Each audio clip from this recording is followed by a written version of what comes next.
Hello everyone, my name is Tammy Lake and I'm a Senior Solutions Engineer. Welcome to today's video where we'll be looking at how you can use our products to automate changes to SAP Functional Location Master Data. We'll start by discussing our customers' top 10 plant maintenance use cases. Next, we'll demonstrate the change functional location use case from both the business user and author's perspectives. Then we'll discuss potential savings Winshuttle can offer by looking at an analysis of actual desktop customers' 2020 functional location usage data. We'll show where starter templates can be found, and we'll end with a summary of what we've discussed. Let's get started. Our desktop products can help automate many different plant maintenance related SAP business processes. This is the list of the top 10. Today, we'll specifically be looking at IL02 Change Functional Location. It's important to note Change functional location is only one of thousands of other potential SAP business processes our desktop products can help automate. The SAP Plant Maintenance module is just the beginning. As we go through the demos, imagine using this same process to automate other business processes in areas such as procure-to-pay, supply chain maintenance, human resources, quality management, new product introductions, and so on.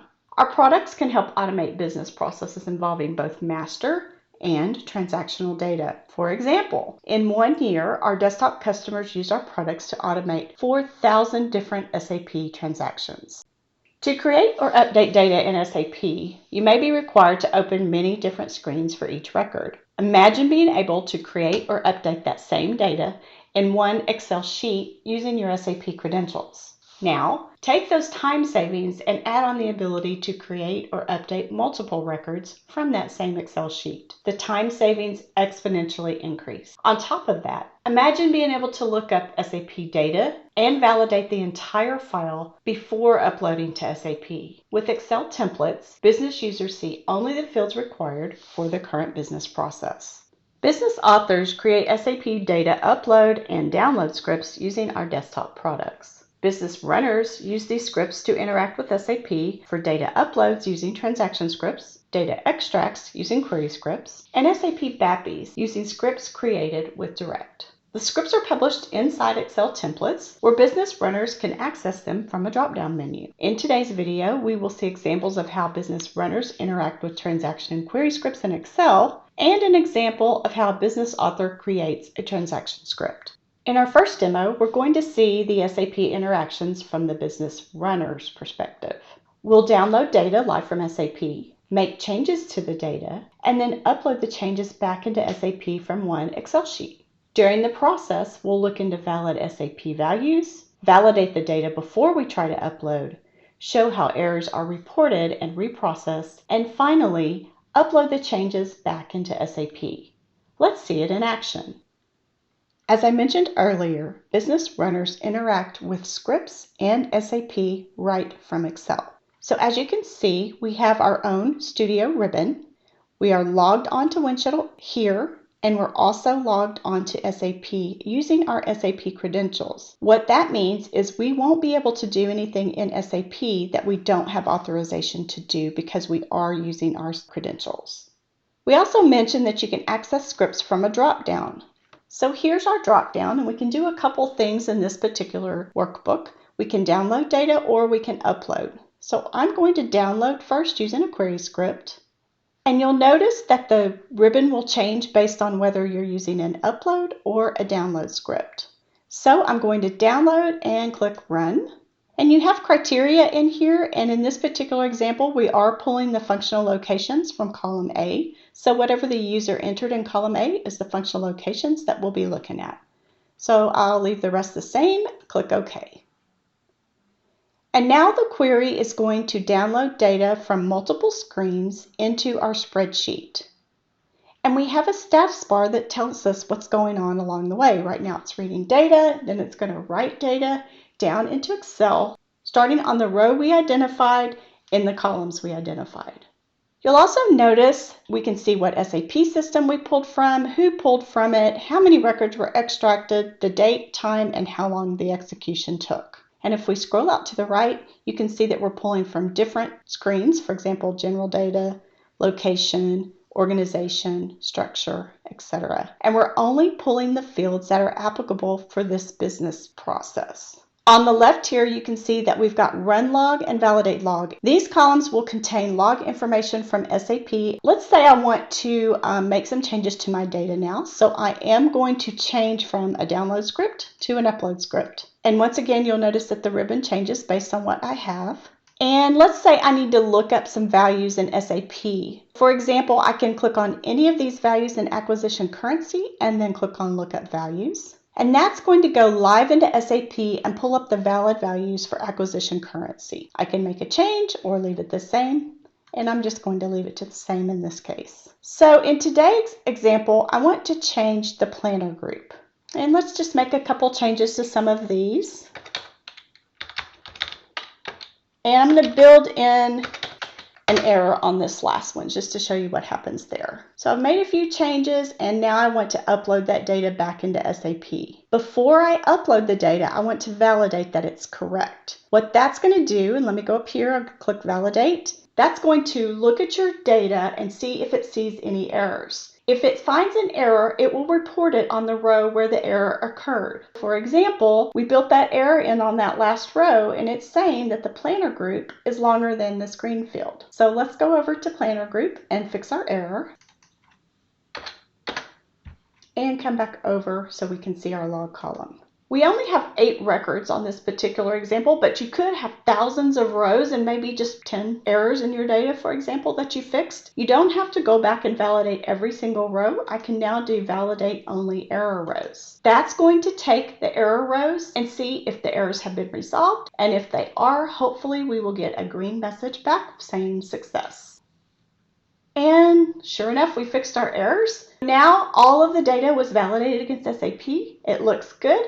Now I can proceed with my upload. So in order to do that, instead of validate, this time I'm going to click run, and that's actually going to go out and put the information in SAP for us. The first step is it's asking for a run reason. I can keep the default or I can type in a different run reason and then click OK. And you'll notice that the screen flashed. What that's doing is it's taking a backup of the data in SAP before it makes the changes. So it's the date and the time that you ran it. In case you need to roll those changes back, your data is written over there in that backup tab. And we'll show that in a second. And we didn't change everything in the screen. So if you have an example where you download a bunch of information and you don't do any changes, it will tell you in the cases where no changes were made. If this is a parent functional location, it will copy the information down to the functional locations or equipment that inherit from that one. And if it's just an individual functional location, it will change that functional location for you. And if we take a look really quick over here in the backup tab, you can see it just brings over raw data. And if we want to roll those changes back, we have the history. This is also good for auditing purposes. So we've made our changes to SAP, and that's the runner experience. The business runner's experience included a query script to extract the data from SAP and a transaction script to upload the changes. Now let's look at it from the business author's perspective. Transaction scripts are created by recording the screens, fields, and buttons used in an SAP transaction, mapping the fields to Excel, and then running the script in Excel to interact with SAP. Let's see it in action. When we open our Studio Desktop product, we see 3 options: transaction, query, and direct. As we mentioned, transaction scripts are used to upload data. As we go through the recording, all of the fields on each screen and all mouse clicks will be recorded. The fields we interact with will be enabled in the mapping screen, and the fields we don't interact with will be disabled in the script and can be added anytime without the need to re-record the script. So let's get started by selecting Transaction, Create from SAP Recording. As you can see here, we're logged onto SAP and we just need to give it the transaction code we want to record. So I want to do IL02 for change functional location and then click Start Recording. The first thing it will do is check your SAP authorization and then it will start recording. Then it's going to bring up SAP and you're just going to enter data just like you would as if you're manually typing. So I'm going to enter my functional location, press enter, and I'm just going to capture a few fields in some of these screens. I'll go to another tab, capture a few more fields so you can see you can go across tabs. Go to organization. And when I'm finished, I can press enter and then press save. So now the recording is complete and it creates the mapping screen for us. And as you can see in the mapping screen, it has the run log and the validate log, which we'll use whenever we interact with SAP. And then every field that we touched is in the mapping screen along with the data that was entered into those fields. So now we just have to tell it where we want this information to come from. So first of all, we're going to do run and validate log. I can drag these one at a time, or I could have selected run and then held my shift key down and drag them down at the same time. I'm just going to stretch them out a little bit so that we can capture the log information. Now for the rest, if they're in the order that I want them to be in, I can highlight the first one, hold my shift key down, and then click on the last one. And I am going to be uploading from Excel, so I can just come down to the first column and then drag it up. And it's automatically going to map the cells to the columns starting in column C from left to right. If they're not in the order I want them to be in, I could enter the different column here, or I could drag them up one at a time. I also have the options of doing some Excel formulas in here, any type of Excel formula to deal with my data. Here's where I can do allowed values. This will allow me to reduce the number of options for this particular business process. Required is if I want to make something required that's not already required in SAP. So now I've recorded my script and I've mapped my fields. In Studio, I actually can run or test the data. So now you are ready to put that script in Excel. So that is the author experience.